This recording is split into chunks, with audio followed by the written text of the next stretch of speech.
വീണ്ടും ശ്വാസം ഉള്ളിൽ നിർത്തുക. അനന്തായ നമഃ.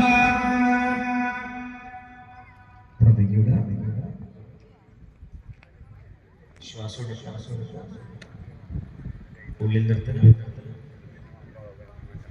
മം ഗോവിന്ദായ നമഃ. ശ്വാസം ഇവിടെ ബാഹ്യശുദ്ധി ആഭ്യന്തര ശുദ്ധി വരുത്തി കഴിഞ്ഞിരിക്കുന്നു. ഇനി സങ്കല്പശുദ്ധിയാണ്. അതിന് ധ്യാനമാണ്, ലഘുവായൊരു ധ്യാനമാണ് പറയാൻ പോകുന്നത്. എല്ലാവരും കണ്ണുകൾ അടച്ച്, ഇത് മഹാഭാഗ്യാണ് കേട്ടോ നമ്മൾ പറയാം. കാരണം അപാമധ്യേ, അതായത് ജലത്തിൽ ഇറങ്ങി നിന്നുള്ള സ്നാനം ഋഷിമാരും യോഗീശ്വരന്മാരും മാത്രം ചെയ്തു വന്നിരുന്ന ഒന്നാണ്.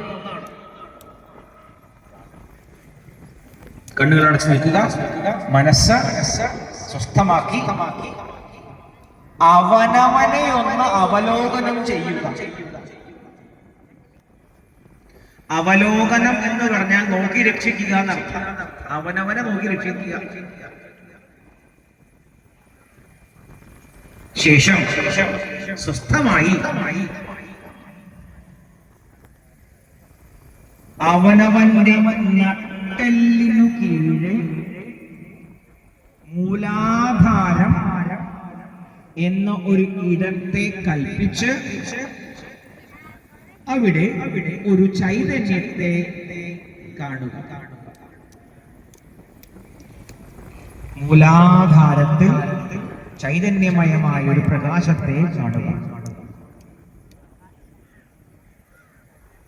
ആ ചൈതന്യത്തെ ശ്രദ്ധിക്കുമ്പോൾ,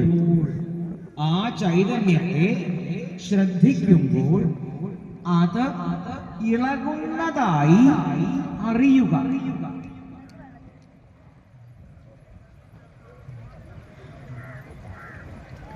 ഇളക്കം വന്ന ആ ചൈതന്യം നട്ടെല്ലിന് നടുവിലൂടെ, സൂക്ഷ്മമായ നാഡിയിലൂടെ മുകളിലേക്ക് പ്രവഹിക്കുന്നതായി, പതിയെ പതിയെ മുകളിലേക്ക് പ്രവഹിക്കുന്നതായി ഭാവനം ചെയ്യുക. മൂലാധാരം, സ്വാധിഷ്ഠാനം, നാഭി,